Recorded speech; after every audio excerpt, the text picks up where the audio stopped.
I love public speaking. Okay. No, seriously, thank you for inviting me so I could share with you some really good and positive things. We're not going to talk about 13% inflation or anything like that. But I do have some really good information to share that we are all very proud of. And I'll sprinkle the good things throughout the report, and I'll save the very best for last. So our department, Food and Nutrition Department, is made up of 34 amazing individuals and a half a dozen really dependable, hardworking substitutes. And the staff is charged with preparing school breakfast and lunch, at-risk after-school programs, snacks, and dinners for the Boys and Girls Club, the summer food service program, which we are in the throes of organizing right now with different departments, and the Minnesota Kindergarten Milk Program. That program offers milk at no charge to all kindergarten students, regardless of their ability to pay. Our department operates within a $1.8 million budget, and to help our budget offset expenses and generate more revenue, we do a lot of catering for educational programs, non-educational programs, daycare settings, and weddings. So the staff is very talented and very willing to jump in, work the extra hours, and generate the additional revenue that we need to break even. This year, who knows where we'll end up. I'm really good at balancing the budget, but challenging year with food prices, but we're doing the absolute best we can. And we do have a very healthy, positive fund balance. So our department knows how important school meals are. Our department also knows how expensive they are. And I can't tell you how many parents and some staff members that contact our office and they say, oh, sorry, my negative account balance got away from me. I didn't realize it was so great because I just made a large payment. And that's a repeating message that we get. And so I'm very happy to announce that legislation passed early this spring, where next year all families, regardless of their ability to pay, will receive for the students one breakfast and one lunch every single day at no charge. So if you have 2 kids and they eat regularly, you could have a $200 bill every single month. And that's really a stretch for the young families that we have in the district. So if this measure will provide immediate relief for families, and we are so happy about that. So currently, we offer paid free and reduced priced meals. And to determine whether they're paid free or reduced, we have the families complete applications for educational benefits. It's a little bit of a challenge, but it's really important for families to complete the applications not just for food service, not just to keep their accounts current, but because it draws down funding for our compensatory and title programs. This year, we needed to really recoup some dollars that were not captured during COVID. And so we, a number of departments worked together and we incentivized the completion of the application for educational benefits by offering athletic passes to the families who completed the applications.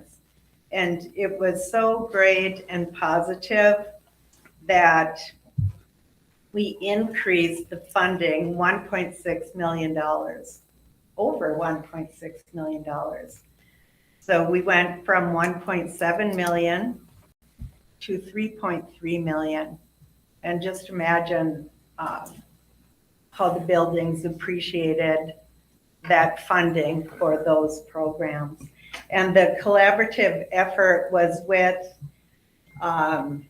student services, the business manager, athletic director, building principals, the secretaries, everybody who could help at any juncture helped. And boy, did it ever. So really happy to announce that. Good job, Kara. Okay, so let's advance to the next slide. This is a breakdown by building of enrollment and student payment type. And it's interesting to see the enrollment, the makeup of paid, free, and reduced by number and by percentage. And then we'll take a little deeper dive into that data. And we'll look at the next slide, which is aggregate district-wide data in regards, once again, to paid, free, and reduced approval and enrollment. And still, our paid students are the majority of the students. The next slide is really interesting because it's aggregate district-wide enrollment and student payment type data over a 10-year period.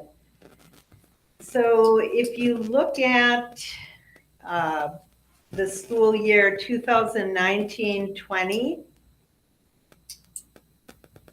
that was the first year of COVID, and we approve applications all year long. And you can see that the students approved for free dip down, and if you look at 2021, 21, 22, I'll tell you about the trend. So the number of students approved dipped down, it dipped down again. And that's not good for the compensatory revenue. And then this year, the students approved for free shot way up. And that was with the collaborative effort between departments.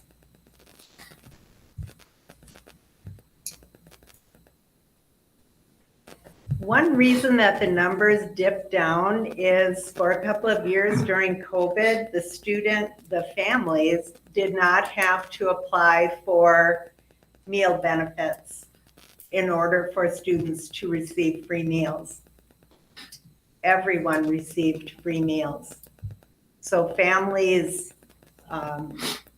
weren't incentivized at all to apply, even though they were encouraged. You can see that the applications track down, down, down.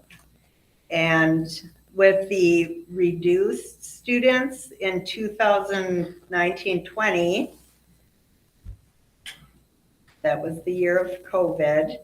The following year, down, down, and this year up. So that's really good news. And then students approved for paid. Now, students actually aren't approved for paid. They don't qualify by filling out an application. They're just paid by default. If they're not approved free or reduced, they're paid. So that number tracked down, down, up, and down, and most likely because we identified more free and reduced students this year using a collaborative approach. So the number went way down. That's a good thing. And during the previous year when it went up, it was probably because families weren't filling out the applications. So those numbers are telling, especially when you're trying to prepare large budgets and making projections for the following year. Student payment type and participation trends. So these are the same trends in a different format. And it includes participants for breakfast and lunch. So once again, the numbers are really interesting. You can see it trending downward in 1920, along with meal participation, because in March, we abruptly stopped serving breakfast and lunch. We started packing meals and sending them on buses a month later, or actually a week later, now that I think of it, because it was challenging but rewarding all at the same time.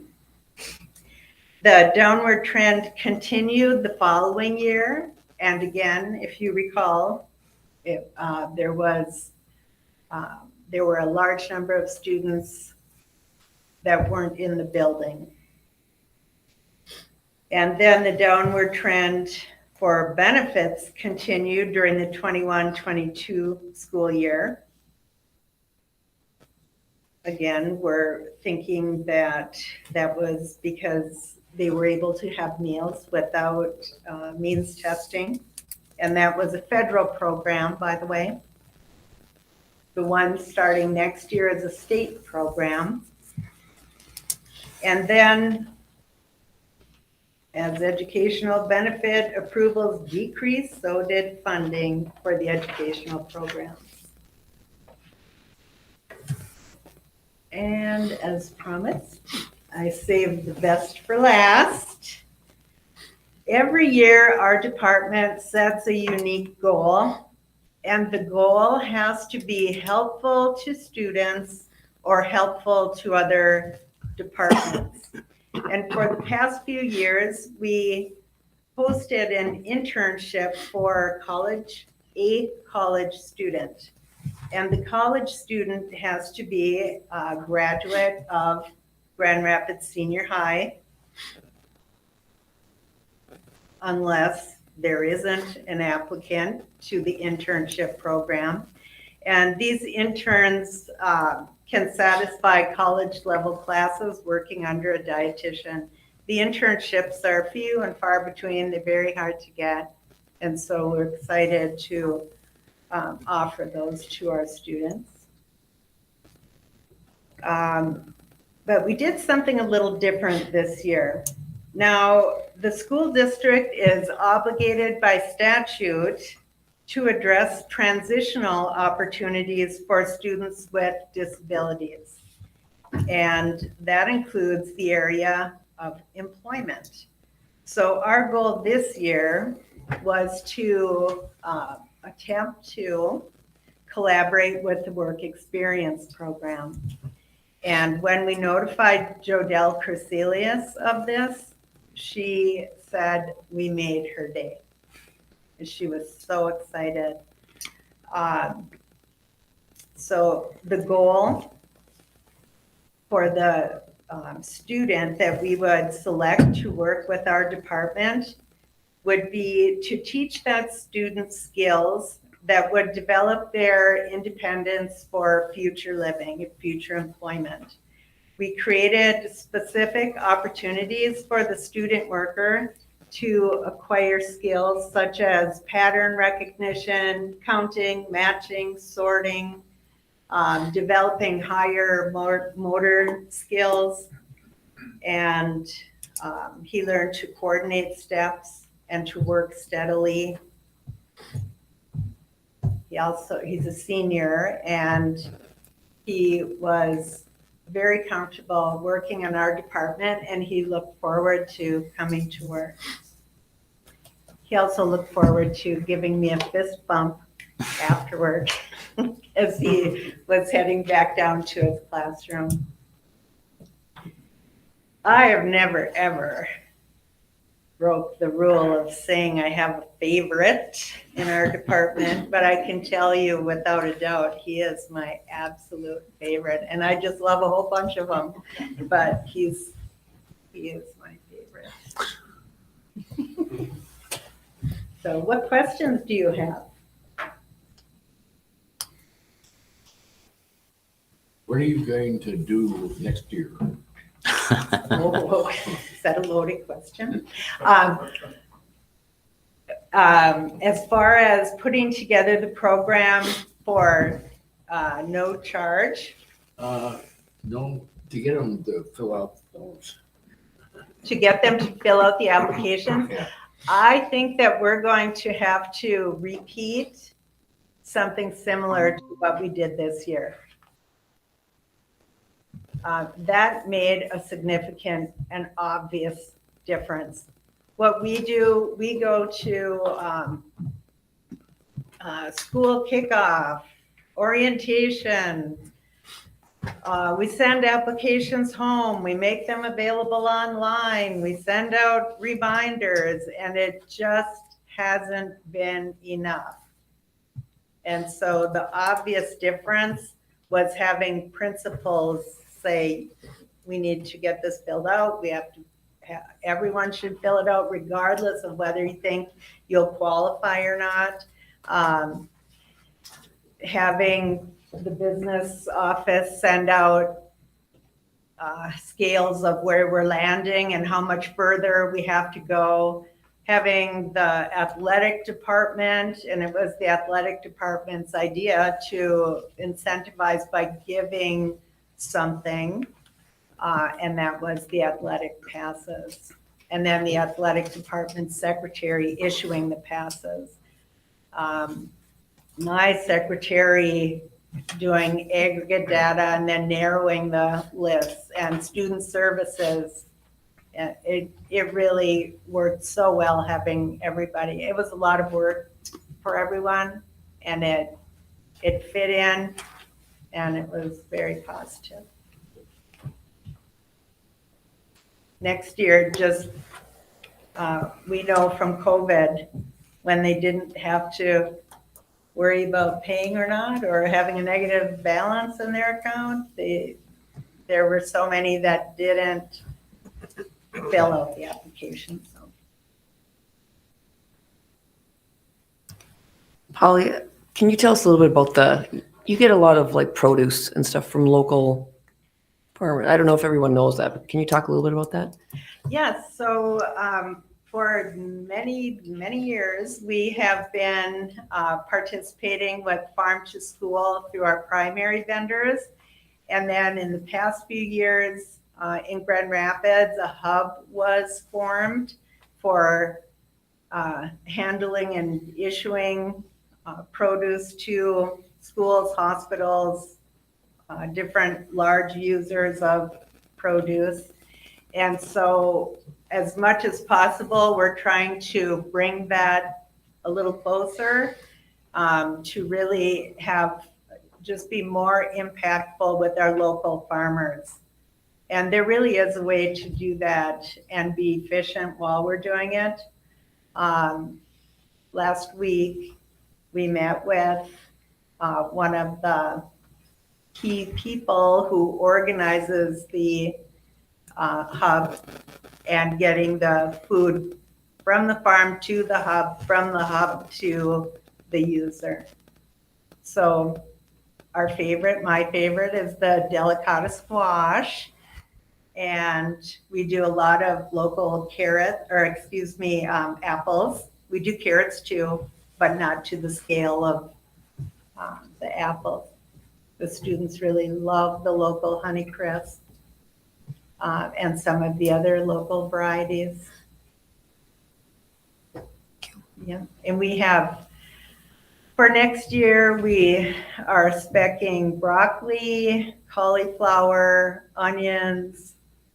We should have lettuce that will be delivered any day. Now it's a nice spring mix. And those are local farmers. So good stuff.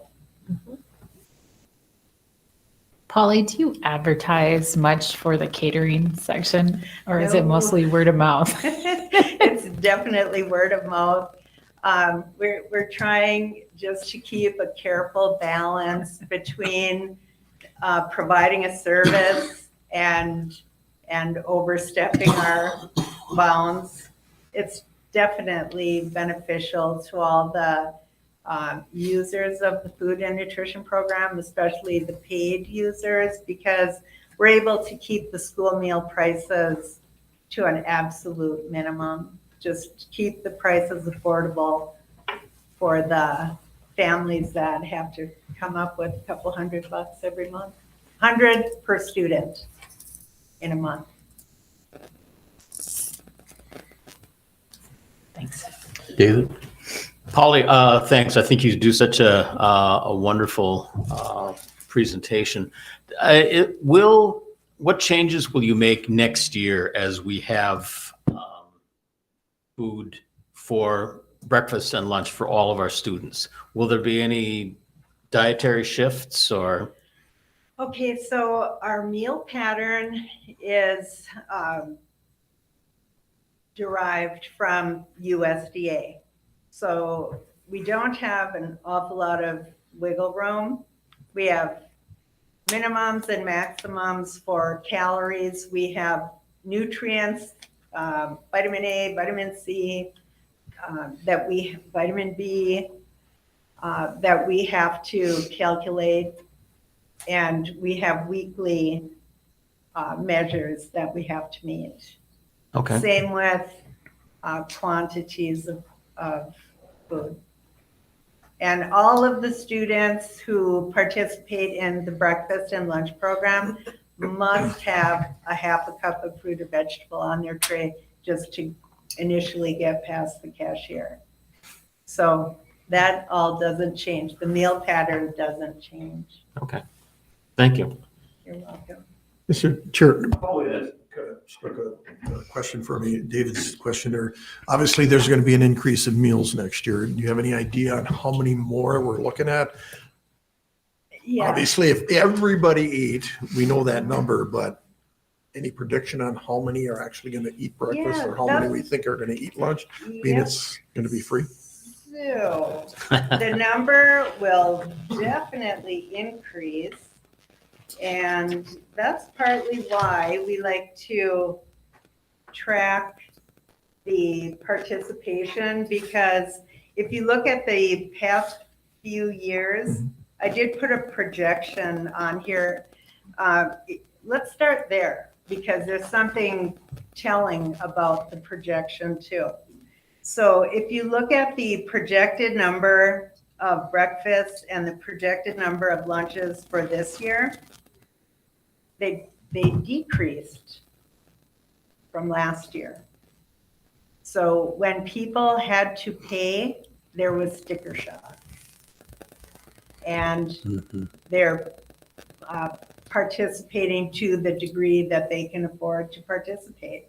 So knowing that, we definitely know that the opposite will happen next year.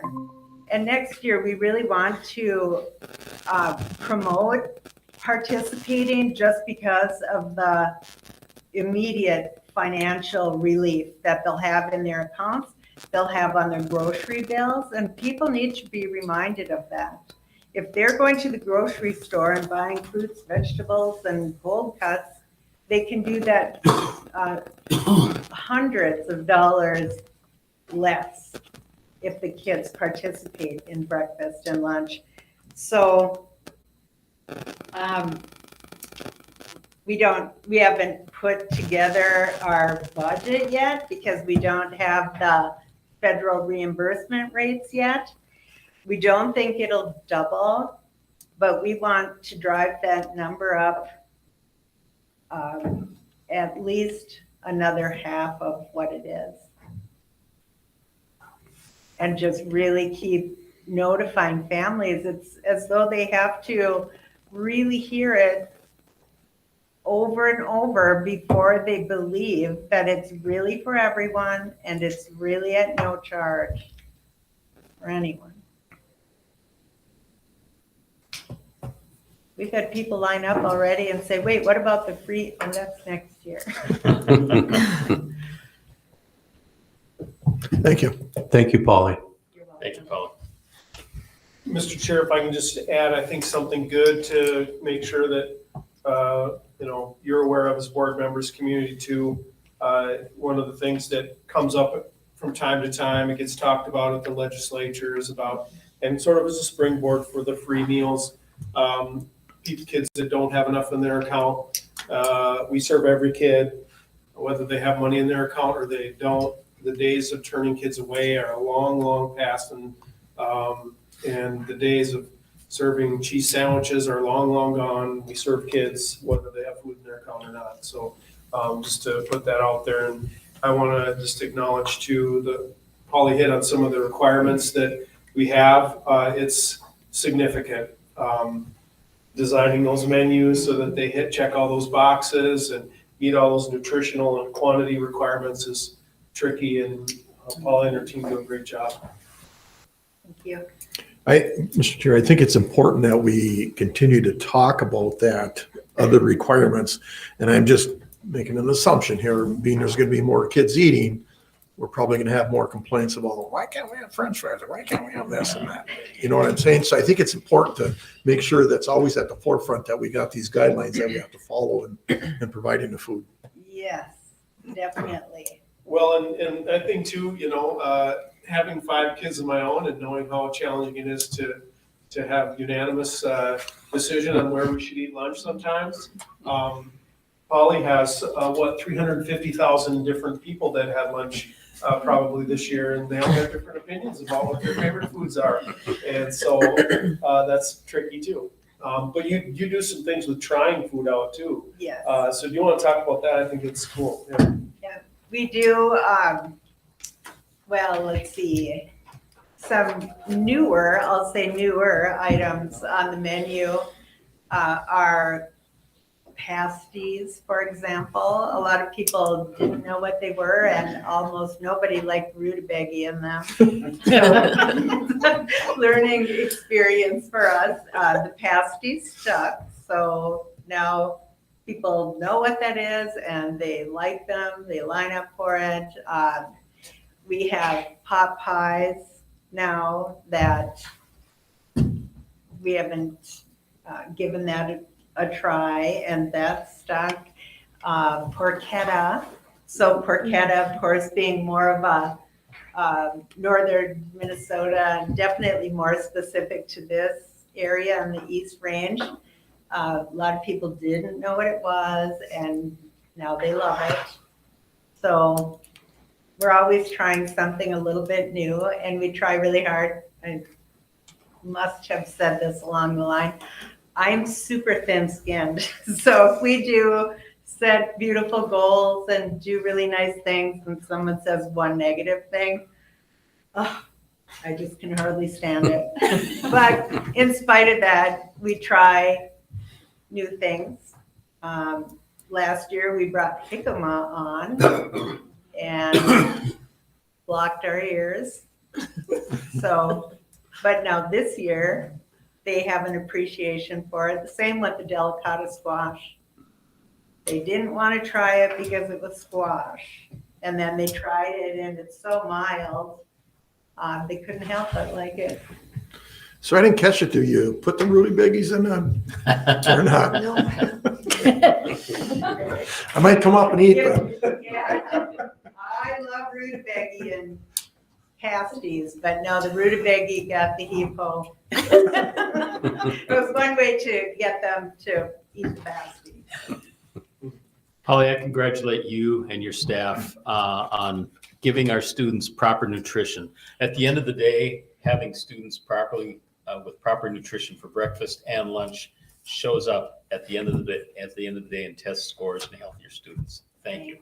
Thank you. It definitely does. And to my point earlier, we know how valuable it is. So it really is. I just love that you acknowledge that. Thanks for the great job you guys do, Polly, Thank and you. thanks for coming tonight. Thank you. Thanks, All right. Polly. I'll Thanks, log Polly. on my way out of here for the rest of the meeting. Thank you.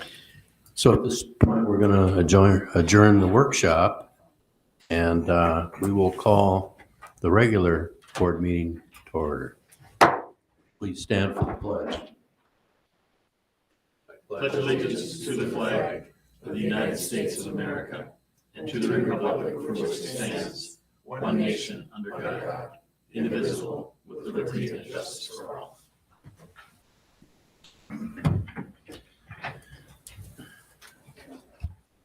Looking for a motion to approve the agenda. So we'll Moved by Pat, second by Melissa. Any discussion? Hearing none, all in favor? Aye. Opposed? Agenda's approved. First item on our agenda tonight, we have a report from our school resource officers, Vicki Norris and Troy Scott.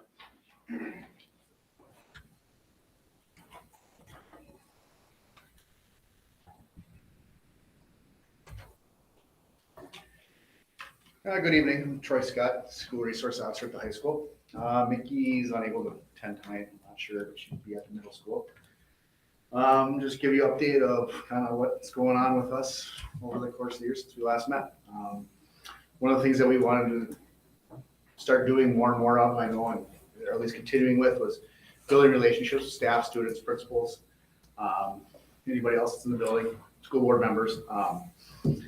As far as doing interactions with students, I think it's gotten pretty good for me, at least at the high school. I got more and more students just coming to me, coming to my office. I know Mickey has more at the middle school. I think it's not as cool at the high school to come to the school resource officer, but at least I know she's got a lot. I'm getting more and more students coming to me with issues at home, which is something that I want to make sure that they feel comfortable, that I'm kind of their police officer, even though it might not be something that's in our jurisdiction in Grand Rapids, but at least I can point them in the right direction. One thing I want to talk about too is every once in a while we go down and play pickleball, and Delkus pickleball class. And unfortunately, I have to report, I keep losing to the same student over and over again. Can't beat him. He's getting fast. I'm not fast anymore.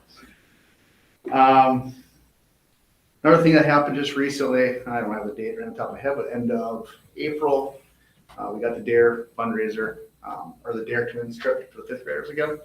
And it's not a high school experience, but it was nice to have that. I just realized kind of on the way here that we haven't done that since 2019, so it's been a few years. I got to go down, or I went down with a school. I have a fifth grader this year. It was great. It was actually, I was skeptical, or not skeptical, but I was hesitant at first how I was going to go. The day went extremely smooth for the most part. The kids' faces were worth, $1,000 just because it was a big smile on their face. They had a great time. Fifth grade now that it's moved out of the middle school and into the elementaries, and we haven't done it since then. So it's kind of like their last trip as a class, wherever they're at, East-West class. And so it's kind of neat. I called Officer Sa today and asked him kind of just some numbers. We had 650 total participants from all ITS County schools. He said, well, 350 from just Grand Rapids alone. Sounds like we had 11 Grand Rapids buses. I want to say thanks to all the bus drivers that took time out of a Sunday to drive us down. We had 16 total buses from Itasca County, 1,000 sandwiches, and then volunteers to feed us at Forest Lake, and then all the chaperones, parents and stuff that came to us. Thank you to them too as well. It was a long day. Also wanted to thank our Key Club, who I approached sometime in March, and talking with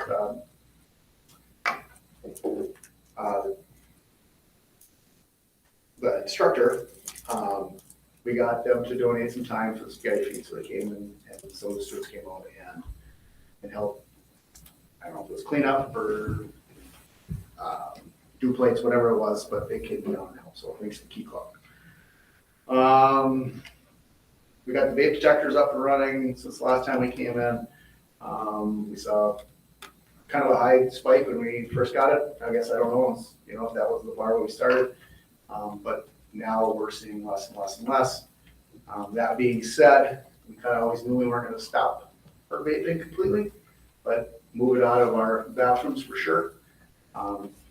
We're seeing less activity, just less people in and out and using a bathroom for what the bathroom is supposed to be used for.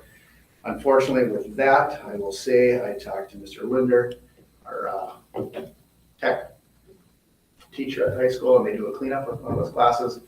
And he said that he found over 200 vapes at our parking lot. So I think we have to turn more attention to our parking lot, along with some alcohol bottles. And that being said, there's people obviously that use this school after school hours. So we still have some work to do. Keep up on that.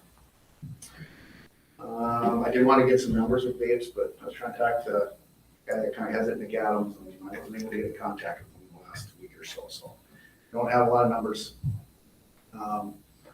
As far as parking lots, talked a little bit about that with us. There's obviously some issues going on. We've been spending more time since the weather is nicer. Walking the parking lots, kind of just talking to kids before class starts. And then realize as the year goes on, we get a lot more younger drivers, brand new. Our sophomores are getting their licenses, and you see them on Facebook with their pictures and it's getting busier and busier and busier in our parking lot. So, but so far we haven't had any major incidents out there, at least driving wise. In fact, I sat on the side of the road looking for textures and people using their phones coming to school, and it's extremely rare. In fact, I've seen more teachers than I've seen students using their phones in class. So, Is that a warning? Sure. A couple other things, we've been documenting more with our logs, trying to keep things up. Captain not wanting me to talk about them, logs, just kind of what we're seeing that we don't document on our regular reporting system, but just, kind of our daily activities. We get a lot of requests from Mr. Forward, Mr. Hofstad, kind of like, hey, the student is a little heightened today. You come down to the office, kind of wheels cut hovering, just kind of sit at the office and make sure just had actually today. So, and then also there's a lot of social media type bullying that happens, and it's constant. It's a problem that's not going to go away, but try to at least inform and educate kids as they come in of the dangers and what we're going to see out there. So, unfortunate. Be attending the JOA conference. That's open for anybody that wants to go to it. It's down in Duluth. It's June 12th to the 14th. They switched that to get it away from, get more of attendance from, in the past, it's been in February, so you're doing school, so it's in June now. I'm hoping to get more attendance, but it sounds like it's on the vice principal's week too now, so, which is kind of unfortunate too. So we'll see if that might get changed in the future. I have no idea. And the last thing I've talked about is we have a lot of new officers and deputies, especially not necessarily the PD, but deputies. We're trying to get keys, access to our buildings caught up, so they have access to all the buildings, Big Fork, Cohasset, and then our schools as well that are in the city of Grand Rapids. We had our SWAT team, which is just made up of regular officers, or regular deputies and officers, I should say, come tour the schools. They were completely lost. They had no idea where we're at because the high school's a maze. And we went to the middle school and we all understood 6, 7, 8, So we'll try to get more and more. I think in the summer we did it over Easter break. So obviously we don't want to have 25 squad cars at the school and everybody wondering what's going on. But maybe this summer we can do a little bit more of getting people more educated of how to get around and navigate our high school, so. And then we also have the police blue boxes, which where we store the keys, that are gonna be attached to the building. I talked to Mickey about that, she said they should be coming soon and getting installed rather quickly, so. That's all I got. Any questions? Any questions from the board? Troy, is there any apprehension around the fentanyl and some of the searches and lockers and stuff that you're encountering? Well, the middle school might have some issue, I can't. Fentanyl's not an issue at middle school. High school, we don't really have anything to do with lockers, just because there's very minimal use of lockers in our high school. True. As far as fentanyl, I guess I try to provide our principals with rubber gloves as we go along to, when we do searches. I'll say we're probably not extremely cognizant of that could possibly be happening, we haven't seen that a lot in the city of Grand Rapids, as far as I know. Talking with investigators, it's out there. Doesn't mean it's not. I guess we haven't taken probably as much precautions as we should with that kind of stuff, but at the same time, not seeing it with those students either. Like, there isn't a word of how they're acting, so. That's good to know because our policy team is working with some Narcan policies that are coming down the pipeline from the legislature and figuring out with nursing and. I know that was talked about recently with our nurse in high school, Narcan. She questioned just what we have at the police department, so I explained what we have. Thanks. Looks like what's in the policy bill will require us to have 2 doses on site. So that'll accelerate it, the real timely policy discussion we had.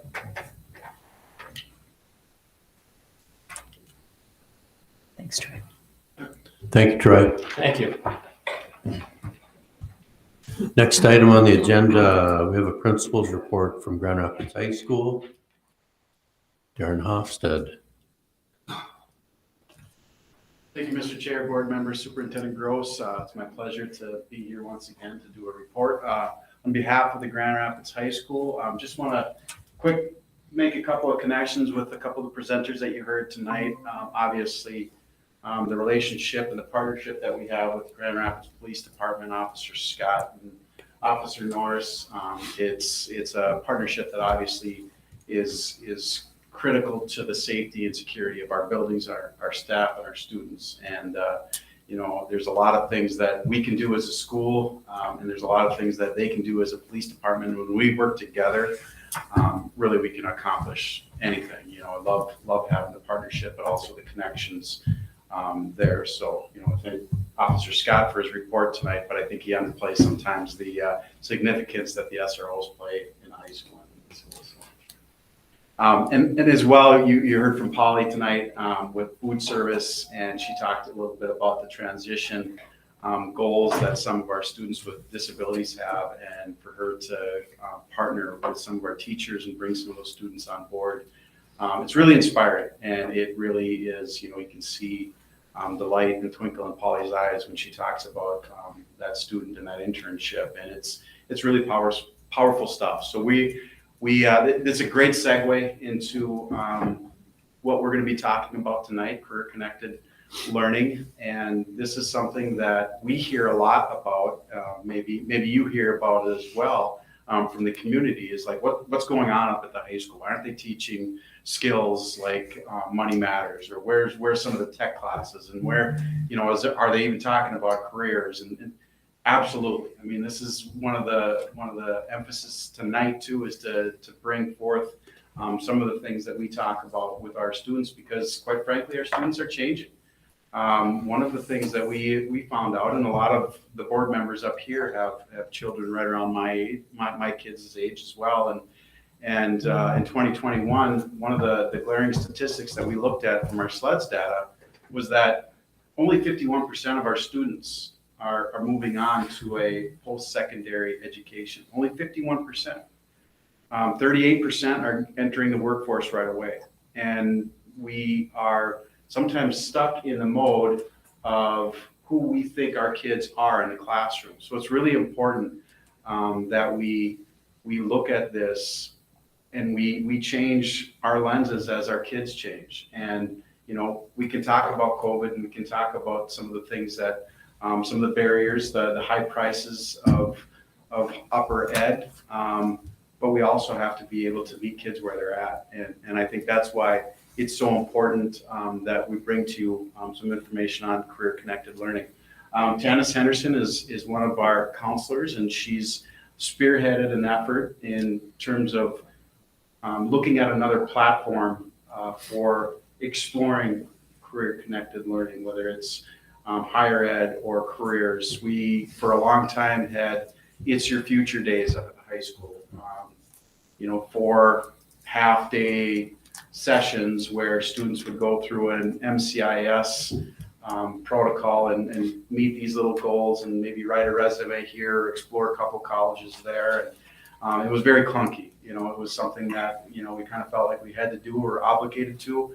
But I think we've moved into a really, not only a slick looking system, but something that is user friendly, and it also has a frontal component as well. So, Tanis, if you want to come on up and walk them through. This was also a presentation we did recently at the World's Best Workforce, and I just think it was so important. I want to get this in front of you guys as well. So, thank you.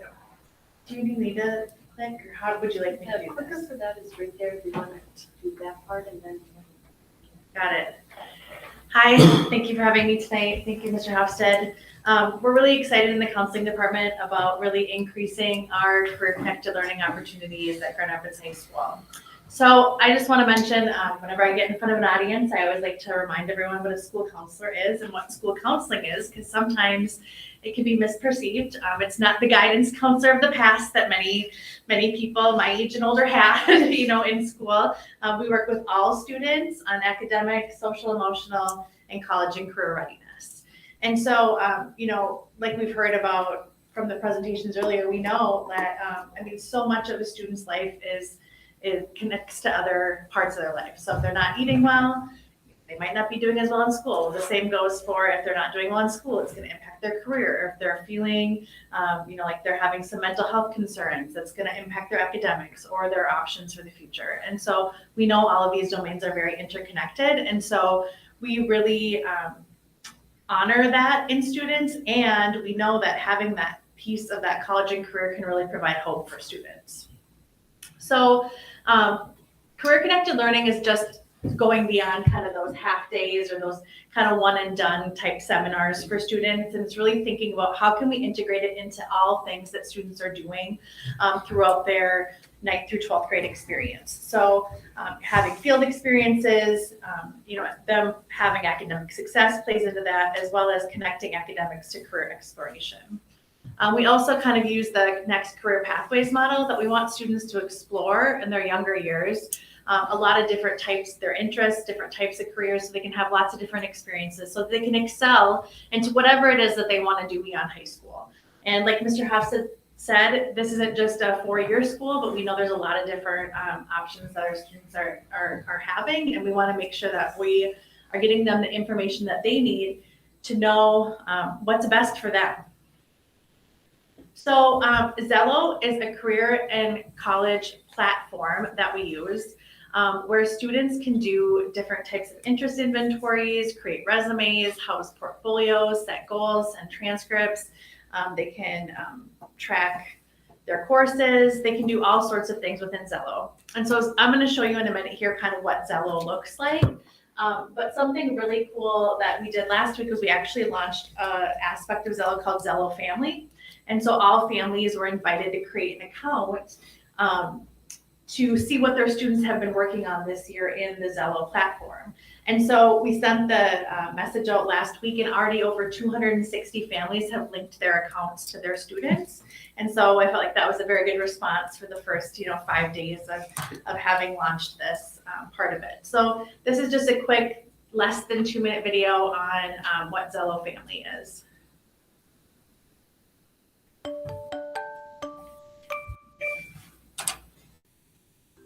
Welcome to your Zello Family account.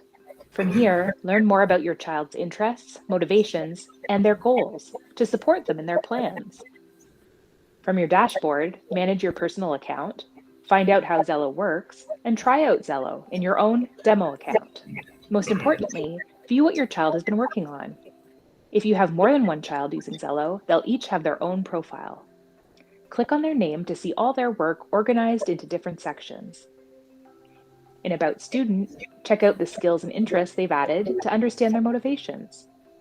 Under Saved Options, check out their favorite careers. You can discuss what they like or dislike about them. In the Plan section, check out the future pathways they're considering for themselves. To further engage them in the fun things they're working on, you can try it out yourself. Head back to the homepage by clicking the Zello logo. In your demo account, select a grade and start exploring. Use this opportunity to experience firsthand what your child is working on in school. Complete a lesson. Fill out an assessment. Explore careers. Learn how your child is preparing themselves for the future and support their goals. For more information on Zello and extra resources, check out help.zello.world. So our goal really for all students is to have them leaving Grand Rapids High School knowing a path that they want to start on. And so that might not be their forever path, but it's their next path, whatever that looks like. And so we want kids to start thinking about like, what is that career? What training do I need to access that career? And then what classes do I need to take in high school to make sure that they set themselves up for whatever career path they want? And when we talk to kids most of the time, we're really talking about how can you leave your options open? And so the better you do in school, the higher your GPA, the more classes and types of classes that you take, the more options you have leaving high school. And that could look a lot different for each student.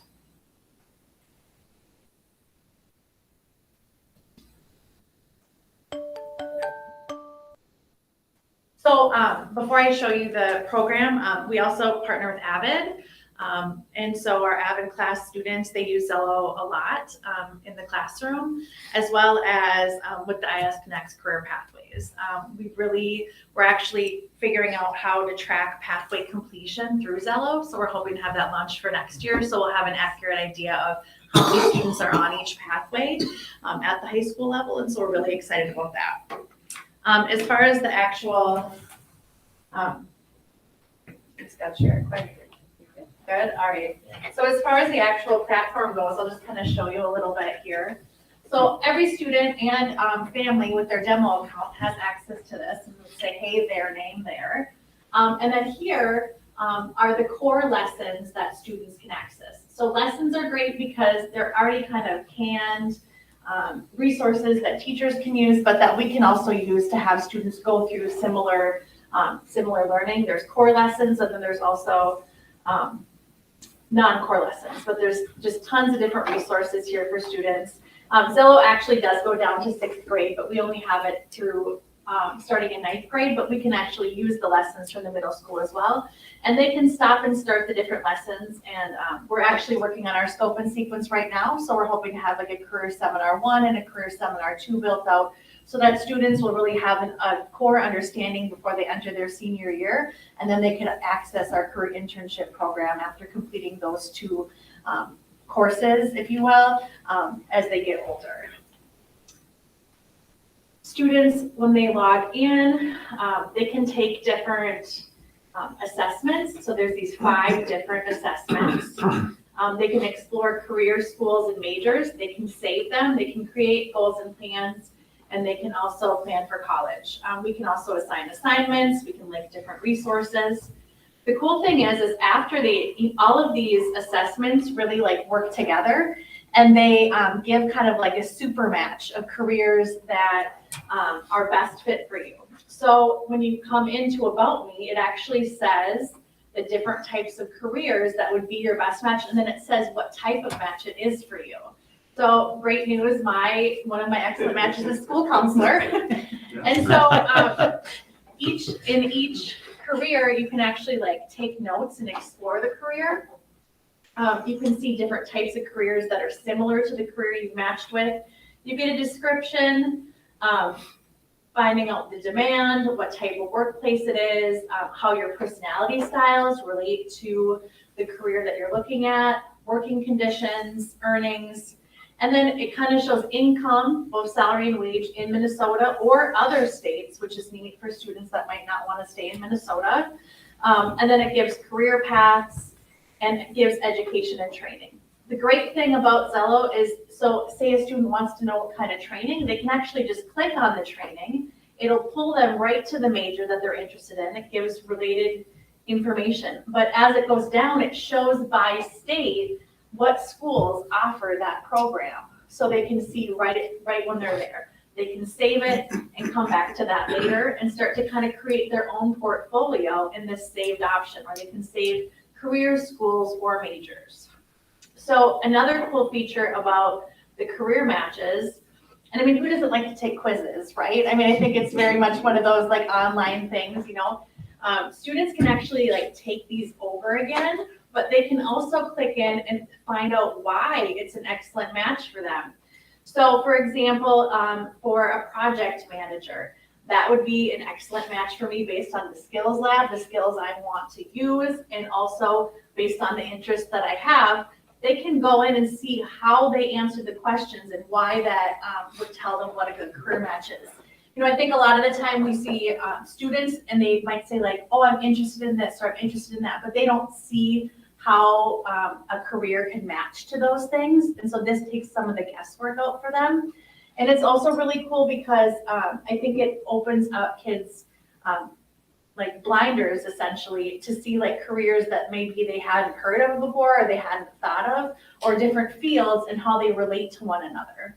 And so our ideal would be that, you know, students are creating plans, they're looking in here for lots of things. The students at Grand Rapids High School this year, all students have had the opportunity to log in. They've completed the matchmaker, personality styles, and mission complete, which kind of fine tunes their career matches. And then some of them have done skills lab and they've saved 3 careers. And so that's kind of as a launching point, it's been a good starting point for all of our students to have. And then they can also set goals, and the goals actually have like tasks that that will auto-populate into it. So if they don't know what tasks they might need to do to go to college or to get a job, like it actually helps them narrow that down, and then they can add personalized ones as well. And so we've had good feedback from students so far on the Zello platform, and I know we're just we've dipped our toe into the water of Zello, but we'll really over the next couple of years, I think we'll see students utilizing it a lot more beyond, you know, our classroom lessons. It is being used in the classroom and the special education classrooms, and we're just going to see this growing, so it's really exciting. I don't know if anyone has any questions about this. I'd be happy to. Any questions from the board? Is there any thing in the future as far as bringing this down into the middle school? I know you mentioned it's just in the 9th grade through 12th at the high school. Yeah. Any coordination at all? Well, I know we've spoken with the middle school student or middle school counselors a bit. You know, we had the ISD career 8th grade day this past year. And so that was kind of the first bigger thing that they've been able to kind of experience at this point. I think it'd be great. I think career connected learning is really, you know, a K-12 experience. And we know that that's a part of finding that relevancy for students to be in school and want to stay here and take the classes here. Mr. Chair, Mindy? Candace, how do you roll it out to the students? Is that in a certain class, or do the counselors just give kids the information and they do it on their own time?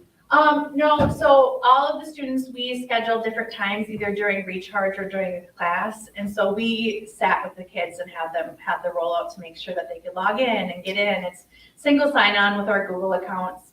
And so students automatically, even new students, they'll get their account after they're here for one day. It'll show up for them and we can help them get in. But we were really intentional about trying to have us with them so we could talk to them about the importance of like what it means for them and how it goes for that consistency for all the students. But then our idea is that teachers will kind of take some of this on and grow it into their classroom. So it's not like career development isn't just counselors domain, right? Like it's everyone in the school building. We all have to own a part in that.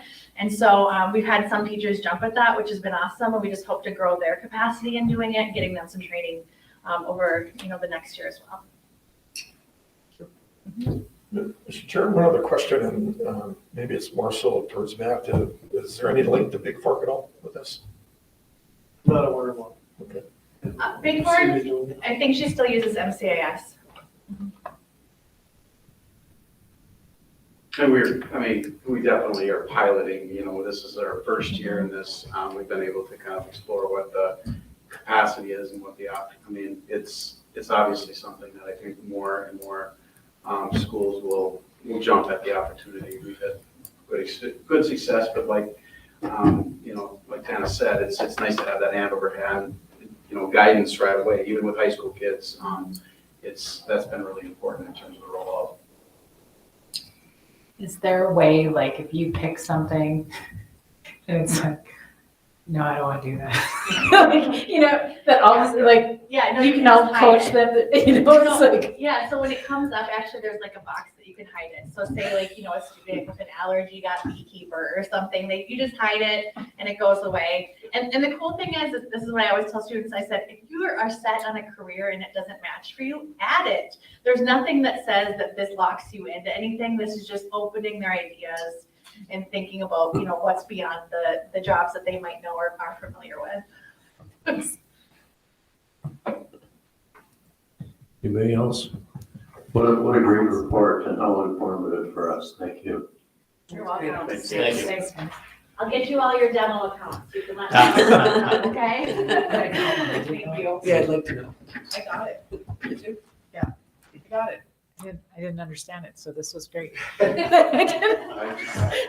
So what Now I'll go are home and try it. so what are you going to be? Yeah. Yeah, right? When I grow up, I don't know. Next thing on the agenda, Sean Lewis going to give us a facility update in person. Well, yes, sir. Mr. Chair, School Board, Mr. Gross, good evening. Also, always a pleasure for me to be here as well, in person even, sometimes on the screen. In person is always better. We have a short and sweet update for the projects going on at the Big Fork School project and Grand Rapids High School HVAC and Southwest. It's always fun. It's fun following you too, Mr. Hofstad. You like that? Yeah. That was really good. Actually, that's real world stuff too. So that's good. Okay. I don't know. Pressing the right one. I got a touch tonight. I'm losing my touch.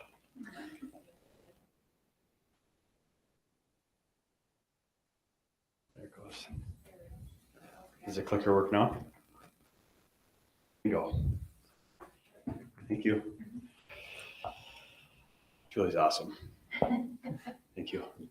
Okay, Big Fork School, Grand Rapids High School, and Southwest. And short and sweet update. Starting with Big Fork School, we have the groundbreaking ceremony scheduled for this week, Thursday afternoon. It's already this week. It came fast in a good way. This is the graphics for the banner that we'll have there.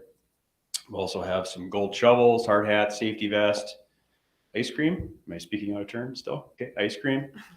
And some fun. And it looks like the weather should shape up to be halfway decent, I hope. So yeah, cross your fingers. That's fun to have that going. We have a few pictures of a few things we've started on site as well. We have mobilized Big Fork, meaning ICS has a job trailer there now. We have started, Hawk, one of the contractors, has actually already finished demolition of the brick on the east side of the building where the addition is going to go for the fitness center. Wrapping up procurement, and so far so good on everything there. Collaborating with the staff. Again, staff here has been awesome as well. Hopefully helping to facilitate to get in a little bit early to start some renovations on the existing art and Spanish rooms, where the new locker rooms will eventually be. A lot of steps that happen in that relatively small or compressed space in order to go from an art room to a locker room. So to do that this summer, there are several steps. So we're trying to get in there a little bit early if we can. And we're expecting to start excavation for additions and then some of the site work next week already. So that came really fast. Maybe just me, but that seemed like it came really fast. And then we'll be into the interior renovations full strength by June 6th is the plan right now. And this work is all scheduled to be done in time for school in the fall. So a few visual illustrations of the brickwork coming off that side I mentioned on the east side. Football athletic fields are behind the photo photographer. And so that's all ready. We'll start excavation in this area here is where the addition will go. It'll tie in, and this door here will eventually become part of the vestibule that's going to be in there with 2 new restrooms and then access control to go into the fitness room one way and into the school the other way. Grand Rapids High School update. Also mobilized there. We have a job trailer on site. We have procurements so far so good on that project as well. A lot of schedule collaboration. It's kind of like, I think I might use this illustration in the last meeting, but again, it feels like getting ready for the big game. We're watching the films and going through all the last minute planning, making sure everybody knows their plays, where they need to be at different points so that we have a seamless project, relatively seamless project. Always some bumps and things and hurdles to get around and get over, but so that we're well positioned to manage all that as we get into the project. We have started some work in some areas, work where education isn't disrupted. Last week, some of that got done. And thanks again to the staff for preparing the media center to start early. So we're starting the media center May 22nd, which really gives us about a 2-week jump on the project, which every week, think about it in August, 2 weeks in August is a really big difference in how smoothly the project can start to wind down in that part of the summer. And then it also allows, in theory, that allows a little time to put the media center back together in August as well before school resumes. And then June 5th will be full strength in just about every space scheduled for phase 1 right now. And again, phase 1 is scheduled to be done in August. It's going to be the end of August, and then phase 2 next summer. So position well for this one as well. By the next meeting, we should be well underway with all these projects actually. So it's kind of exciting as well. Southwest, this one's been going for a little while. Construction is well underway. You can see, if anybody's went by there recently, the site is actually fenced off now, getting ready for heavy equipment to start rolling in. Demolition will start with this old walkway that went down to the temporary classrooms, and then also the new parking lot work on the northwest corner of the property. Procurements, so on this one. I did want to point out doors, hardware, access control are a few things that we'll see a little bit later. Doors and hardware will be later this year, or later this summer, pardon me. Access control will be later. Project will be ready in time for school in the fall. ALC to start in there in later this summer. Working with the city to finalize stormwater requirements, sheetrocking, finishing sheetrocking, painting. We're already about half of the project inside is already painted, and flooring starting soon. So substantial completion is scheduled for July/August. Really, hopefully, our target right now is July 28th. And parking lot improvements, we're getting ready to start that this week and next week. One other task recently accomplished was cleaning out some of the building. So I figured I'd better mention that. And this was a bit of an effort. We had things in the previously cafeteria, gymnasium, etc. So that helped a lot during working with some of the summer help to get that cleared out so we can start doing some of the finishes we have scheduled in what's now going to be known as room 183, or previously known as the cafeteria. And you can see some of the finishes here. This is ALC entry would be behind me. This will be the reception window here, and there'll be another, this will be a vestibule we'll be standing in. There'll be a aluminum frame and glazing right here to basically create a secured entry as you walk into the ALC. And this will be a reception window with a little slot for exchanging paperwork and things like that. Looking the other way. And I think you can tell in this picture, this is actually the ALC offices that are starting to be painted. So that's some good progress seen there. ALC, the student consult rooms that we constructed, also painted. Invest early, also painted. I ask, also painted. A lot of things in the way still, but that'll come out of there. And so these spaces are like getting pretty close to finished. This particular picture I included to show that we did construct some barriers throughout the building with doors that will be, they'll be able to lock these or secure these doors, so that we're basically creating wings that can be locked down for, not locked down, but they can be secured for different events inside the building, and then different parts of the building can be secured or locked off to restrict access. And current and latest and greatest site plan, we had a lot of pushing and pulling to get to this point, but I think everybody's good with where we're at right now here. We are going to have a small detention basin on the northwest corner of the property. Hopefully we'll actually be able to repurpose some of the fill there to help with the parking lot as well. Sean, if I could mention too, we were able to work with the Obana Township to repurpose that playground that was there. It would have been demolished probably and scrapped, but they had a need for it, for that, as well as the backstop that's up in the corner there. They wanted that as well, so they're actually coming and they removed the playground, which actually will save us a little bit of money in the backstop as well. So it's great to see that be utilized in the community. Yeah, thank you, Mr. Gross. Yep. Yeah, at least one community member has showed interest in the project too, and I've been there, and people are excited to, how he worded it was, he's excited to see something being done with the building. So, yeah. So that was kind of fun. It's always fun to hear that. Okay, next steps. Like I mentioned, wrapping up procurement and planning. And by our next board meeting, all the projects will be 100% full strength, full speed ahead. So, and we are on schedule and within budget. So far, so good.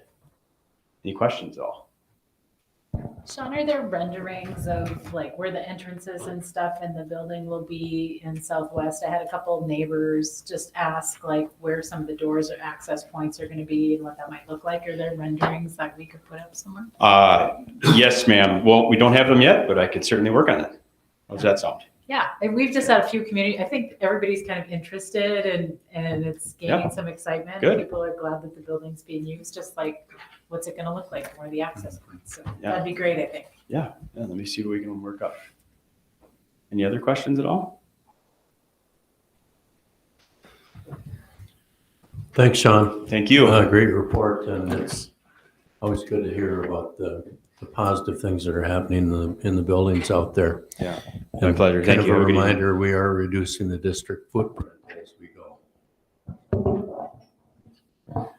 Next item on the agenda, looking for a motion to approve the minutes of the May 1st, 23 regular school board meeting. So moved by Pat, Second.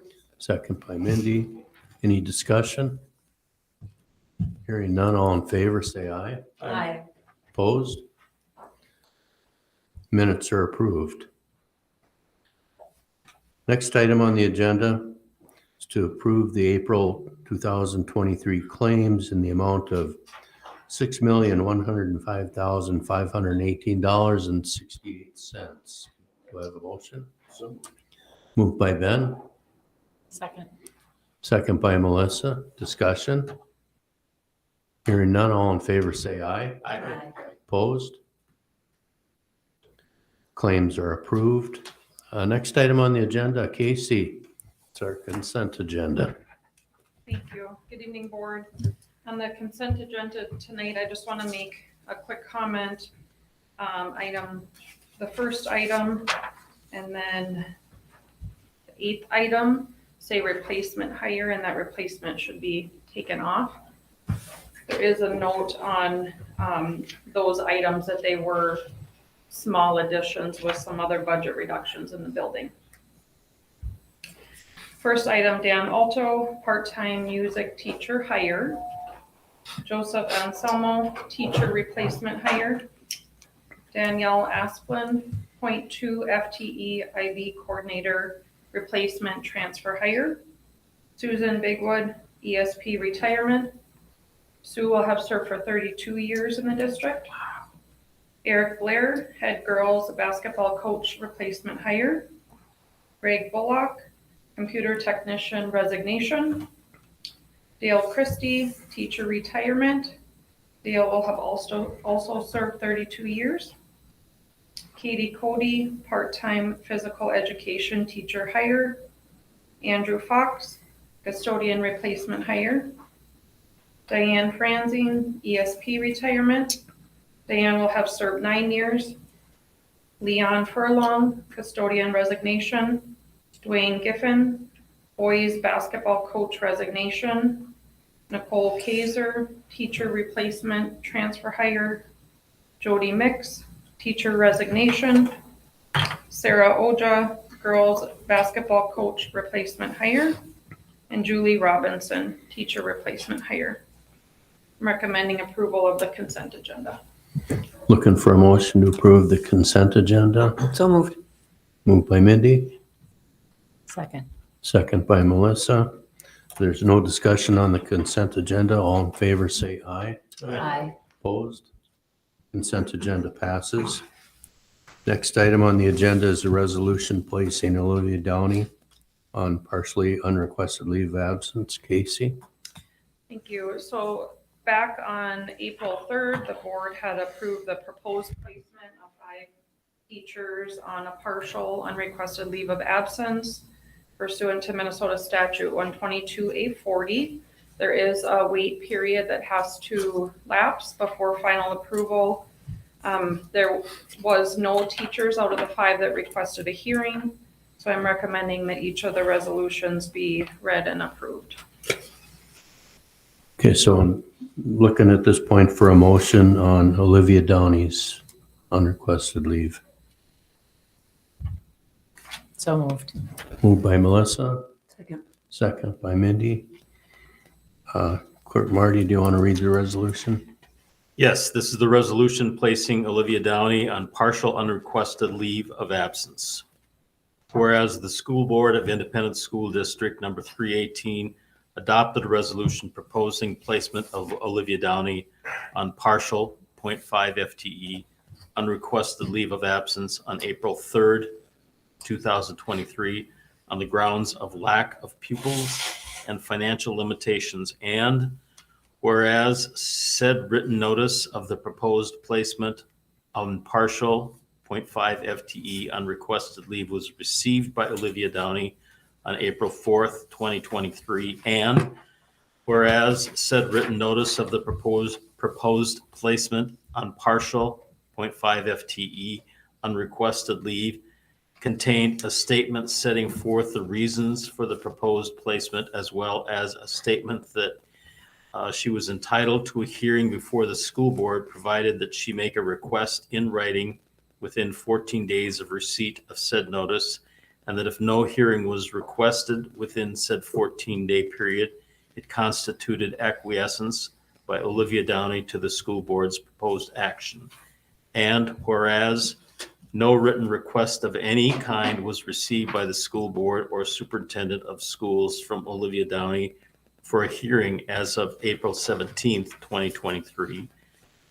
And whereas said failure to make a written request for a hearing within 14 days to her replacement on the partial 0.5 FTE unrequested leave constituted acquiescence by Olivia Downey to the school board's proposed action.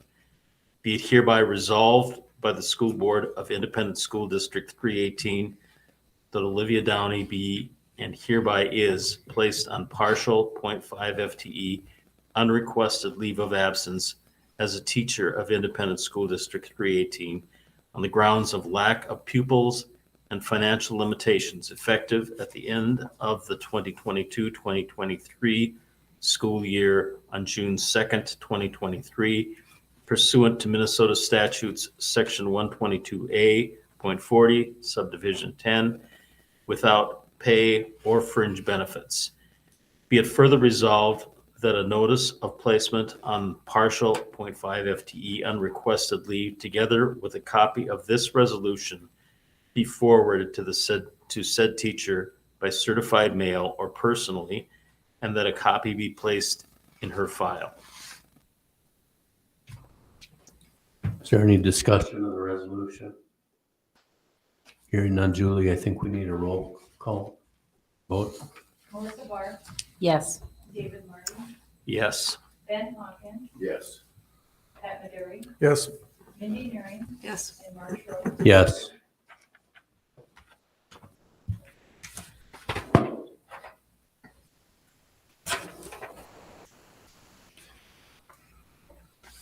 Next item on the agenda is a resolution placing Alicia Johnson on partial unrequested leave of absence. Casey?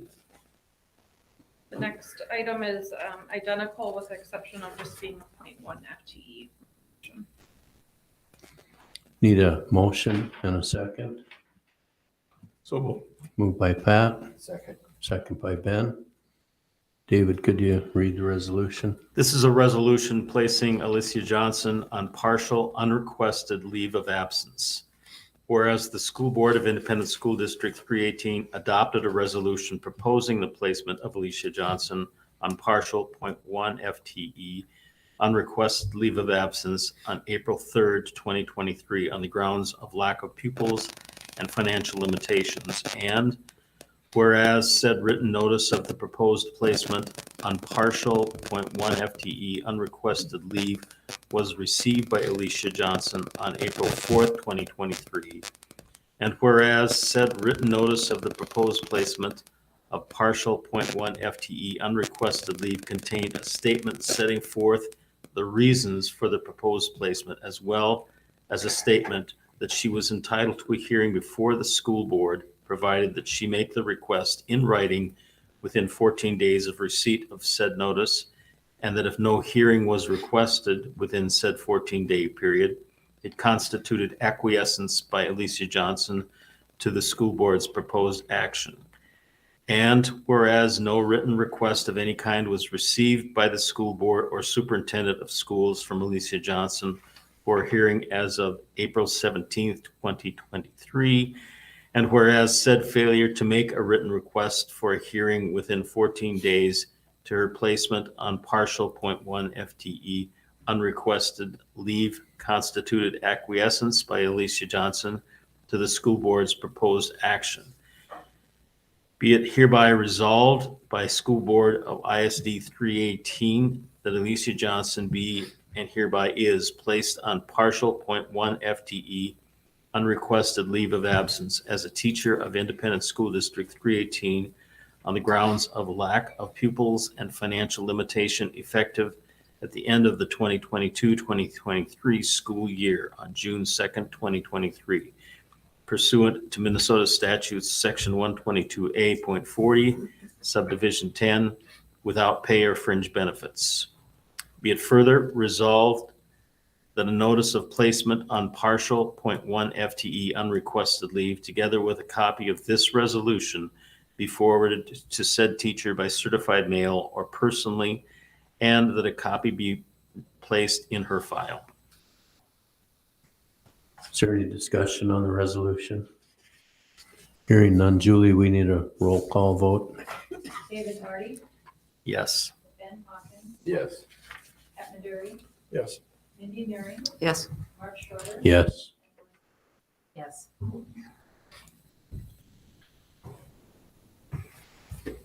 Resolution passes. Next item on the agenda is a resolution placing Madeline Melton on partial unrequested leave. Casey, same. Same 0.2 unrequested leave of absence for Madeline Melton. Looking for a motion and a second. So moved. Moved by Mindy, Second, David. second by David. David, can you read the resolution aloud? This is a resolution placing Madeline Melton on partial unrequested leave of absence. Whereas the School Board of Independent School District 318 adopted a resolution proposing placement of Madeline Melton on partial .2 FTE unrequested leave of absence on April 3rd, 2023 on the grounds of lack of pupils and financial limitations. And whereas said written notice of the proposed placement of partial .2 FTE unrequested leave was received by Madeline Melton on April 4th, 2023. And whereas said written notice of the proposed placement of partial .2 FTE unrequested leave contained a statement setting forth the reasons for the proposed placement, as well as a statement that she was entitled to a hearing before a school board, provided that she make a request in writing within 14 days of receipt of said notice, and that if no hearing was requested within said 14-day period, it constituted acquiescence by Madeline Melton to the school board's proposed action. And whereas no written request of any kind was received by the school board or the superintendent of schools from Madeline Melton for a hearing as of April 17th, 2023. And whereas said failure to make written request for a hearing within 14 days to her placement on partial .2 FTE unrequested leave constituted acquiescence by Madeline Melton to the school board's proposed action, be it thereby resolved by Independent School Board 318 that Madeline Melton be and hereby is placed on partial .2 FTE unrequested leave of absence as a teacher of Independent School District 318 on the grounds of lack of pupils and financial limitations, effective at the end of the 2022-2023 school year on June 2nd, 2023, pursuant to Minnesota statutes section 122A.40, subdivision 10, without pay or fringe benefits. Be it further resolved that a notice of placement on partial .2 FTE unrequested leave, together with a copy of this resolution, be forwarded to said teacher by certified mail or personally, and that a copy be placed into her file. Is there any discussion on the resolution? Hearing none, Julie, can we have a roll call vote? Van Hawken. Yes. Pat Derry. Yes. Mindy Marion. Yes. Mark Schroeder. Yes. Melissa Clark. Yes. David Martin. Yes. Next item on the agenda is a resolution placing Jackie Otway on partial unrequested leave. Casey? The next resolution is also for partial unrequested leave of absence, .8 for Jackie Otway. Need a motion and a second from the board. So Moved by Pat, support. second by Ben. David, can you read the resolution? This is a resolution placing Jackie Otway on partial unrequested leave of absence. Whereas the School Board of Independent School District 318 adopted a resolution proposing the placement of Jackie Otway on partial .8 FTE unrequested leave of absence on April 3rd, 2023 on the grounds of lack of pupils and financial limitations. And whereas said written notice of the proposed placement of partial .8 FTE unrequested leave was received by Jackie Otway on April 4th, 2023, and whereas said written notice of the proposed placement of partial .8 FTE unrequested leave contained a statement setting forth the reasons for the proposed placement, as well as a statement that she was entitled to a hearing before the school board, provided that she make a request in writing within 14 days of receipt of said notice. And that if no hearing was requested within said 14-day period, it constituted acquiescence by Jackie Otway to the school board's proposed action. And whereas no written request of any kind was received by the school board or the superintendent of schools from Jackie Otway for a hearing as of April 17th, 2023. And whereas said failure to make written request for a hearing within 14 days to her placement on partial .8 FTE unrequested leave constituted acquiescence by Jackie Otway to the school board's proposed action. Be it hereby resolved by the School Board of ISD 318 that Jackie Otway be and hereby is placed on partial .8 FTE unrequested leave of absence as a teacher of Independent School District 318 on the grounds of lack of pupils and financial limitations, effective at the end of the 2022-2023 school year on June 2nd, 2023, pursuant to Minnesota Statute Section 122A.40, Subdivision 10, without pay or fringe benefit. Be it further resolved that a notice of placement on partial .8 FTE unrequested leave, together with a copy of this resolution, be forwarded to said teacher by certified mail or personally, and that a copy be placed in her file. Is there any discussion? Hearing none, Julie, can we have a roll call vote? Ed Maduri, Yes. Mindy Murray, Yes. Mark Schroeder, Yes. Melissa Barr, Yes. David Marty, Yes. Ben Hawkins. Yes. Resolution passes. The next item on the agenda, approve resolution placing Rachel Pierce on partial unrequested leave of absence. The last one you have before you is a partial .4 unrequested leave of absence for Rachel Pierce. Need a motion and a second from the board? So moved. Moved by Ben, Second. second by Melissa. David, could you read the Resolution placing Rachel Pierce on partial unrequested leave of absence. Whereas the School Board of Independent School District 318 adopted a resolution proposing placement of Rachel Pierce on partial .4 FTE unrequested leave of absence on April 3rd, 2023, on the grounds of lack of pupils and financial limitations, and whereas said written notice of the proposed placement of partial .4 FTE unrequested leave was received by Rachel Pierce on April 4th, 2023. And whereas said written notice of the proposed placement of partial .4 FTE unrequested leave contained a statement setting forth the reasons for the proposed placement, as well as a statement that she was entitled to a hearing before the school board, provided that she make a request in writing within 14 days of receipt of said notice, and that if no hearing was requested within said 14 days, it constituted acquiescence by Rachel Pierce to the school board's proposed action. And whereas no written request of any kind was received by the school board or the superintendent of schools from Rachel Pierce for the hearing as of April 17th, 2023, and whereas said failure to make written requests for a hearing within 14 days of her placement on partial .4 FTE unrequested leave constituted acquiescence by Rachel Pierce to the school board's proposed action. Be it hereby resolved by the School Board of Independent School District 318 that Rachel Pierce be and hereby is placed on partial .4 FTE unrequested leave of absence as a teacher of Independent School District 318 on the grounds of lack of pupils and financial limitations, effective at the end of the 2022-2023 school year on June 2nd, June 2nd, 2023, pursuant to Minnesota Statutes Section 122A.40, Subdivision 10, without pay or fringe benefit.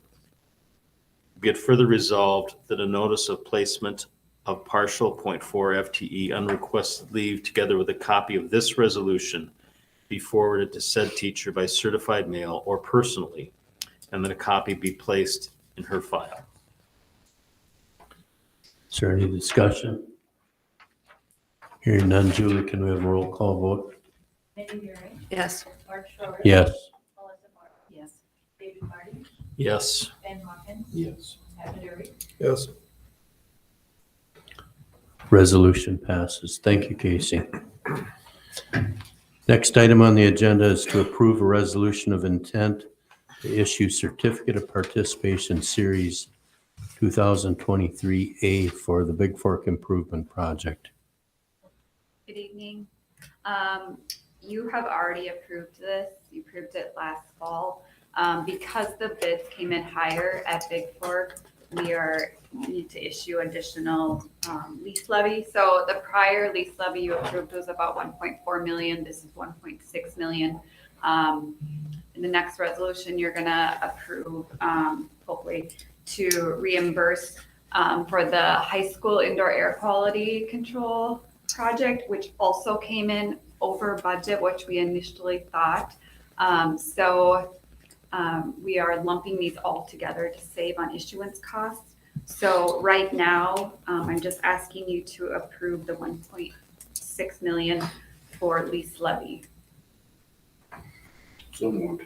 Moved by Ben, Second. second by Mindy. Is there any discussion by the board?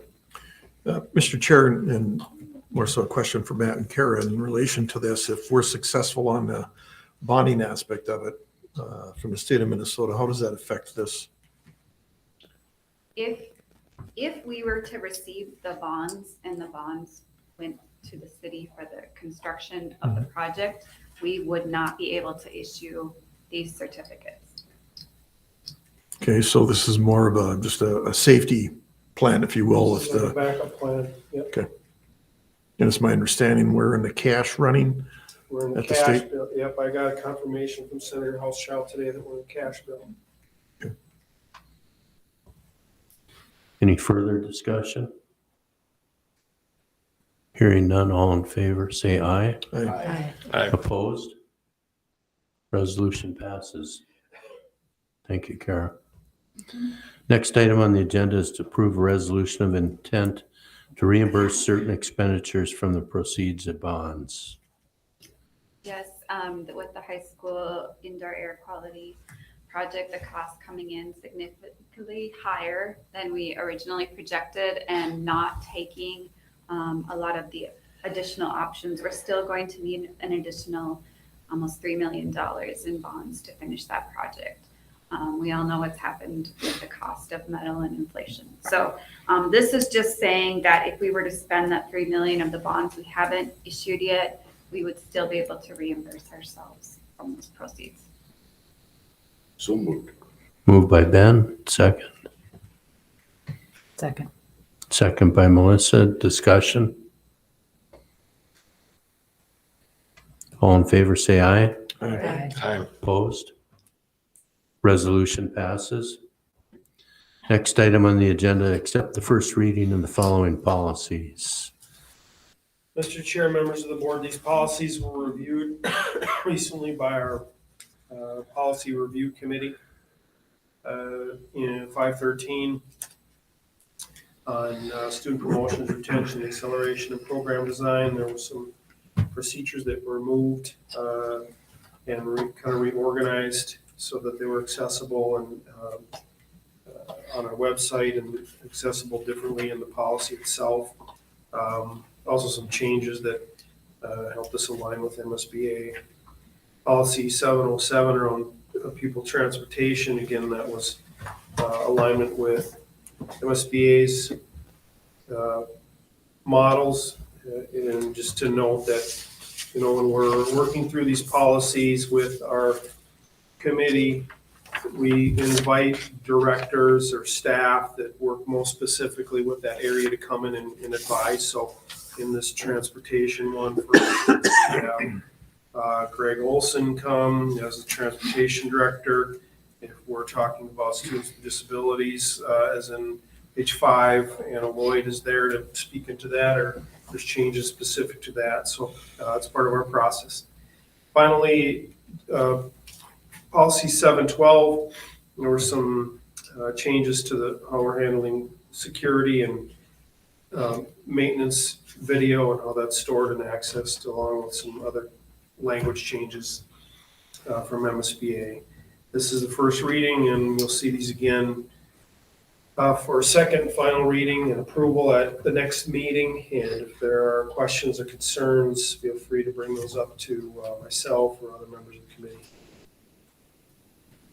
Thank you, Superintendent Gross. The next item on the agenda, approve independent provider application from Dreams Come True Dance. This is a standard and customary agreement. You've seen things like this before with independent providers. We've had one with Dreams Come True in the past. This enables our students to participate in activities that might not be offered by the school district. So it expands opportunities for students without taking on costs for the school district. In this case, dance, and there's a variety of things that the providers have to present, including insurance. They have to indicate that they've subjected people working with our students to background checks and things like that, and along with some other things that are listed in that independent provider checklist. So it's reviewed by our activities director. It's reviewed by high school administration, and I would recommend approval. So moved. Moved by Pat, Second, David. second by David. Discussion. Hearing none, all in favor, say aye. Aye. Opposed? Independent provider application is approved. Next item on the agenda, approve the contract with Karen Leslie for school psychology services. Hello, this is our contract with Karen Leslie for school psychologist services. We've done this for 3 years with her. This will be our 4th year.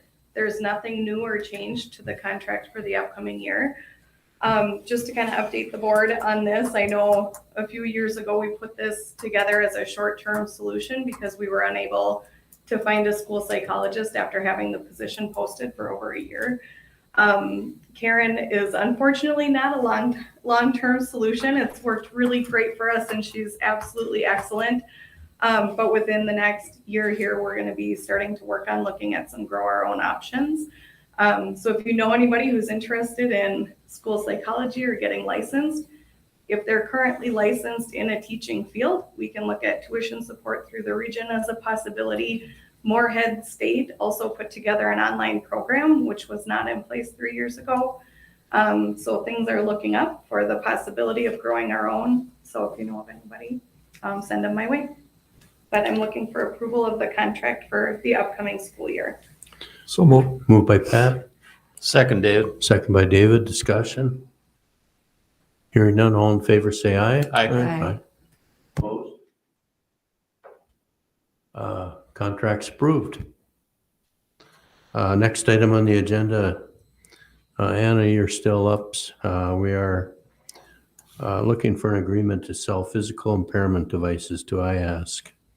Yep, and it's physical. It's a portion of our physical impairments teacher. So this is a contract we've had in place for 2 years. This upcoming year will be our 3rd year. And Jackie Skelly, the IASC director, and I worked together on this as a way to keep our costs low and make sure that students have access to high quality services. This has been working great for us. We plan to continue. Michelle, our teacher in this position, has done a really great job. So I'm looking for approval of the contract. So moved. Moved by Ben, Second. second by Pat. Discussion. Hearing none, all in favor, say aye. Aye. Opposed?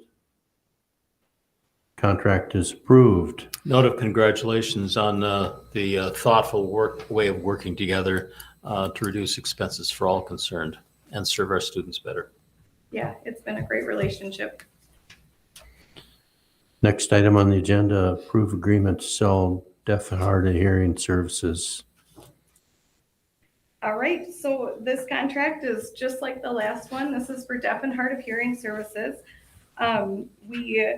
We hold the contract as 318 and we want to sell half of that contract to IASC. This will be the 3rd year of doing that as well. Just to note on this one, this is an example of how we grew our own. We didn't have a provider in the area. For those of you I know that remember from our previous discussions, this is an incredibly hard licensed area to find candidates for. And we were really struggling as well as our partners in the area. We identified Jackie and I sat down, we identified what we needed out of a candidate, out of the people that we had around us, and identified a person and supported her in getting her license. It's now completed, so that's fabulous. And she's been an absolute excellent addition to and improved our deaf and hard of hearing services across ISD. So we're really glad to have Melissa in place, and she's excellent. We'd like to continue the contract for next year. So moved, David. Moved by David, Second. second by Mindy. Discussion. Hearing none, all in favor say aye. Aye. Opposed? Contract's approved. One more item, Hannah. Approve the agreement to sell autism coordinator services to ISD. So this one's new. This is a result of both trying to address a need that we had in the area, and also trying to reduce our overall costs. We are looking to sell a portion of one of our special education coordinators who we will be reallocating to focus solely on autism. And we're looking to sell 0.4 of her to ISD because they have a similar need. So it was a benefit to them. They've had that position posted for a couple of years and have been unable to find a candidate. And we happen to have somebody who had a lot of strengths in the area, and has been able to demonstrate time and time again a strong skill set, particularly around programming for students with autism. So our other two special ed coordinators will shuffle to cover the hole that's being made there by our third coordinator, a portion of her being sold, and then we're reallocating her to focus just on autism. So it's part of our budget reduction package for the upcoming school year. So I recommend approval. So moved. Moved by Pat. Second, David. Second by David. Discussion. Hearing none, all in favor say aye. Aye. Opposed? Contract's approved. Thank you, Anna. Yep, thank you. Moving on the agenda, we have board reports next. Anybody want to go first? I can go, right? Eye contact. As you've seen, we had a policy committee. We talked a little bit about that. There's a lot of stuff kind of going on, including keeping policy and removing procedures from some of our older policies in the books.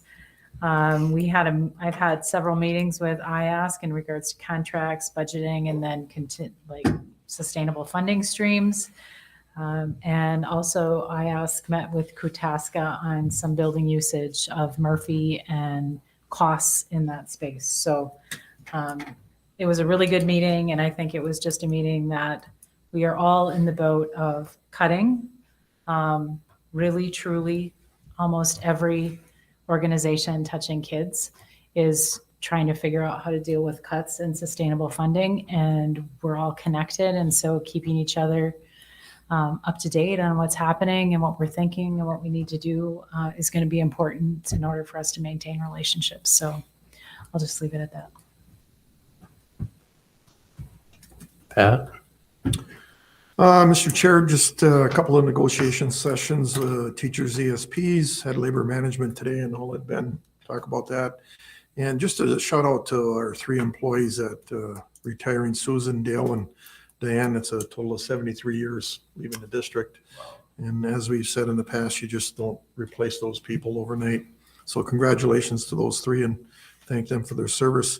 And a shout out to Dan Adams. He was recognized as the Northeast Minnesota Association of Secondary School Principals of the Year. So congratulations, Dan. Go ahead. Mindy? I don't have anything. David? I had the privilege of attending a World's Best Workforce meeting, and the presentation that Tanis gave tonight. I actually got to listen to the details today. It's a great presentation, and there's great work being done there. I was pleased to be able to hear it and hear more details this time. We had Teacher Appreciation Week. The ISD 318 Endowment Committee brought cookies and treats for teachers on May 1st throughout the district.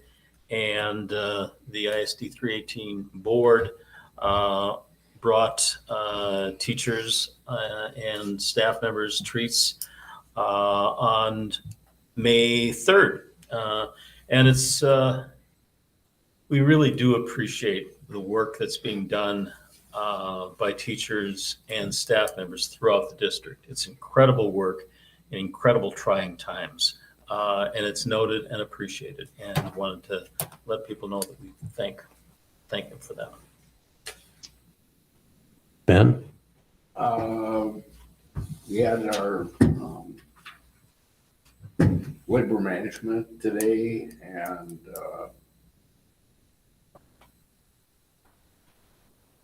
I guess I'll leave it at that. Okay. Julie, are either of our student representatives online or not? I guess the only thing I would have to add to the board reports, coming down to the last couple of weeks of school here, and it is kind of a wild, fast ride, and everybody kind of comes out the day after wondering how it all happened so fast. And it's an exciting time for our staff and our students, but hang on. Matt, superintendent's report. Sure, thank you, Mr. Chair. As Sean mentioned in his report, I'm going to extend an invitation to you to the Big Fork groundbreaking ceremony on Thursday. Again, that's right after school, and it'll be an exciting time for that community for sure. A week from Thursday, we'll be hosting a meeting at 6 p.m. here just to have a conversation with the community, some community leaders about what's happening in the school.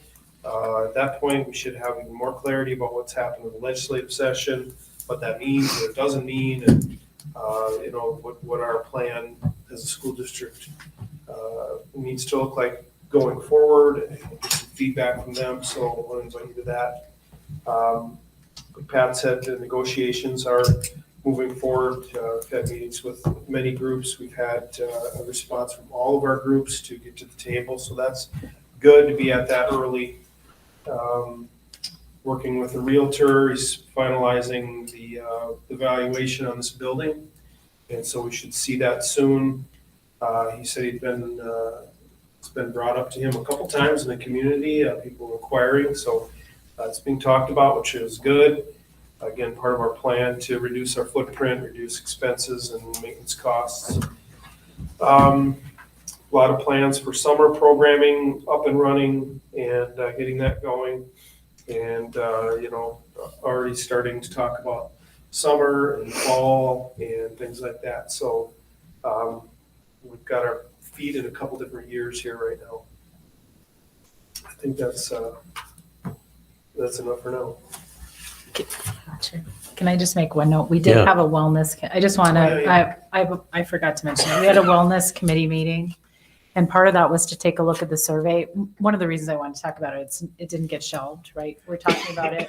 We're looking at it. We're going to invite some more folks into that committee to help to decide where we go from there. We know it's the end of the school year, so making anything happen between now and then is probably not even possible. No sense putting more stress on a committee that already has found that our teachers and staff have more stress than ever before. And so just stay tuned, but we will be inviting folks. So if you're interested in being on that committee and helping work on that project, please let us know. We'd love to have you. I should mention, if I can, Mr. Chair, Julie reminded me today that we actually have 2 weeks without a meeting. So before now at our next meeting, we'll have the last day of school on June 1st. Mr. Forbort's been scheduling a march for our 2023 graduates to sort of get in some schools, and it's become kind of a tradition in schools, including our own, of having our kids see, our younger kids especially, see graduates. That's good. We've got graduation at Big Fork on June 3rd at 2:00 at Grand Rapids High School on June 2nd, and that's scheduled for outside again. And Mr. Hofstad and Mr. Forbort have their fingers crossed. We're sure that's going to be perfect. And that's at, what time's that at? 7 o'clock. 7 o'clock. So be there. And a couple big days. It's kind of the culmination of a lot of work. Thank you. Upcoming school board committee meetings and dates are posted on each agenda. School board meeting agendas can be found on the district website, and on the designated posting site at the ISD 318 Administration Building.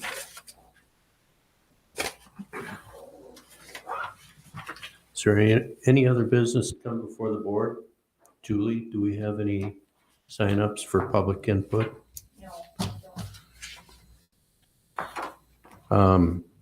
At this point, I'm looking for a motion and a second to go into closed session. Purpose of the session is to discuss the annual evaluation of the superintendent. Mr. Chair, request a motion to go into closed session. Got the motion from David, Second. second from Melissa. I think we need a roll call vote for that, Julie. Mark Schroeder, Yes. Melissa Clark, Yes. David Hardy, Yes. Ben Hawkins, Yes. Jeff Drury, Yes. and Amy Herring. Yes. Motion passes. At this point, if there's any attendees in the room, we would ask them to leave. Julie, can you stop the Google Meet recording and disconnect the regular meeting?